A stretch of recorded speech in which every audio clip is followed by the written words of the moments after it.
Good morning and welcome to the front lines. In exactly 45 days, the first bell of the 2007-2008 school year will ring and the children will pour into your classroom. They will bump, poke, and kick each other as they stumble to find their seats.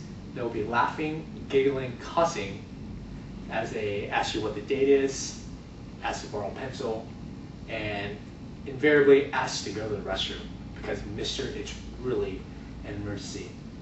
They will jump, stoop, and wiggle, and my goodness, they are yours for the next 9.5 months until Wednesday, June 4th, so help us God.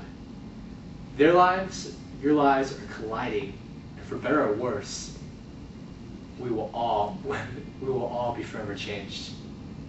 My name is Mark Lai.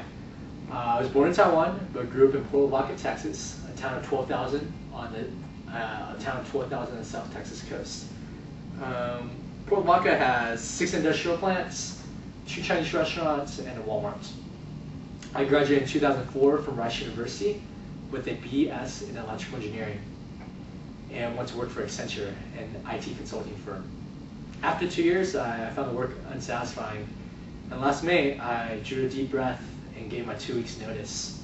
I traded flights, cubicles, and corporate meetings for 86 wily Lanier High School freshmen, mandated by the state of Texas to take and pass Algebra 1.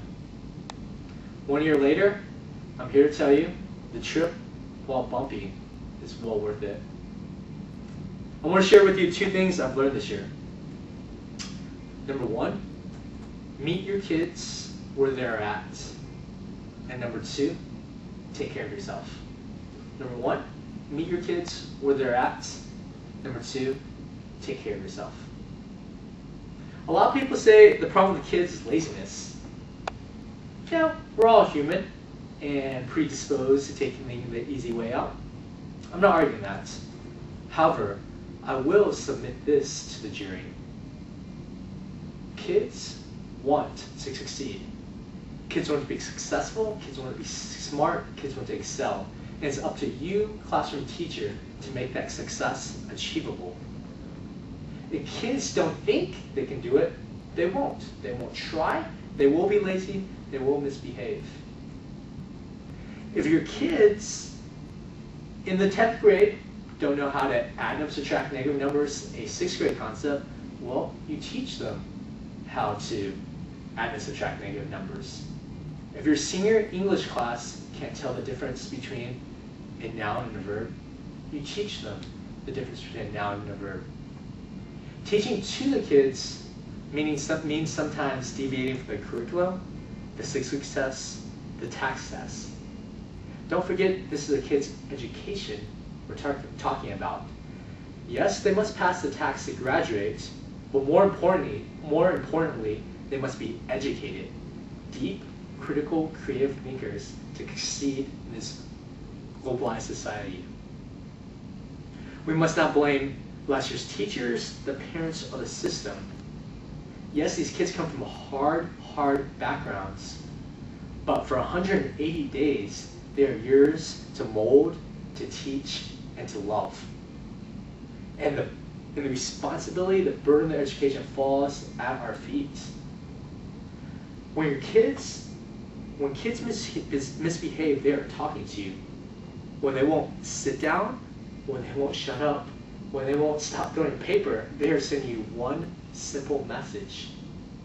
Mr., Mrs., this is not working out for me. Listen to your kids. What are they chattering about that can't wait until the passing period? Pull them aside, ask them what's going on, hear them out. All their lives, these kids have been yelled at, berated, belittled, more often than not abused. They don't need another verbal beating from their teacher. They need a listening ear. They need kindness. John Wooden of UCLA, arguably the greatest basketball coach ever, led his Bruins to 10 NCAA basketball championships. He once said about teaching, you haven't taught it until they've learned it. you haven't taught it until they, the students, have learned it. Classroom teacher, please meet your kids where they're at. Set them up for success. Listen to them. People have also told you that next year is going to be hard. It is, ridiculously so. I went into last year thinking that if I just sprinted hard enough, I could make it to the end of the year. I wanted the best for my kids. I wanted to really pour out my best, my all for them. First semester, I think I worked 80-hour weeks. I think some days, some weeks I worked 100. You get to school at 6 or 7, work, leave at 7, 8, 9, 10. And sometime in late October, I remember standing in the front office. It was 2 a.m. and I had 70 copies of a 30-page test, stealing a photocopy.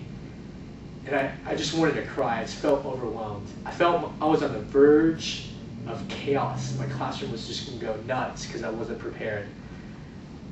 After that day, I crawled into a hole. I would just do the minimal work and just go home and slept. I had hit my limit. I had crashed and burned. So many people had told me, Mark, you need to slow down. You need to slow down. But I didn't believe them. So I learned the hard way. And I think what I really learned was when I go down, when you go down as a classroom teacher, the kids go down also. It's a lose-lose situation. The kids will sense your fatigue, your frustration, your doubts, simply through your body language. So by taking care of yourself, you are taking care of your kids. Don't neglect the things that keep you alive. Maybe it's walking around town lake, maybe it's going to Starbucks, maybe it's playing your guitar. Whatever it is, guard that time jealously.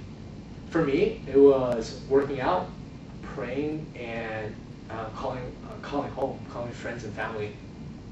Whatever it is, protect that time. And once again, remember, when you take care of yourself, you are taking care of your kids. In closing, I want to share a story about one of my kids who I probably like least. His name was Pedro, and Pedro every day would walk into my class late wearing blue jeans and a big gray hoodie. He would find the first open seat and plop his 5'8", 180-pound frame down and put his head down immediately. It was Pedro's 4th year in Algebra 1, and he seemed to know all the tricks to annoy the teachers, especially me. At first, I tried to engage him. I talked to his mom, I talked to him, I even talked to his friends. But after a semester, honestly, I gave up. We made our separate peace, and I stopped caring. I remember one day, during my conference period, he came to my classroom. We ended up chatting for an hour or so. We talked about girls, talked about life, talked about work. He was just skipping biology, but I thought that was nice. At the end of the school year, he surprised me by filling out the end of course survey. He didn't even take the final because he had no chance of passing. I want to read to you what he wrote. I have it right here.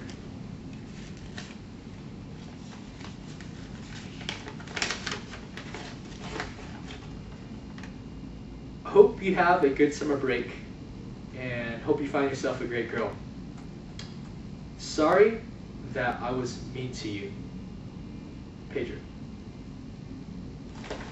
When I read that, I was floored. This is the kid who had cussed me out, who had walked out on me, who had completely ignored me.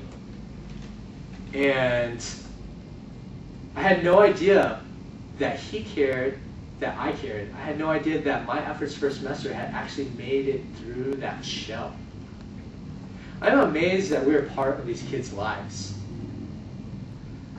Being in the classroom is like being in this alpine pasture with flowers full of bloom. We are witnesses of the beauty of these kids growing, learning, and coming of age. We're privileged to be part of these kids' lives. I wish each of you the very best next year. Good luck, and God bless.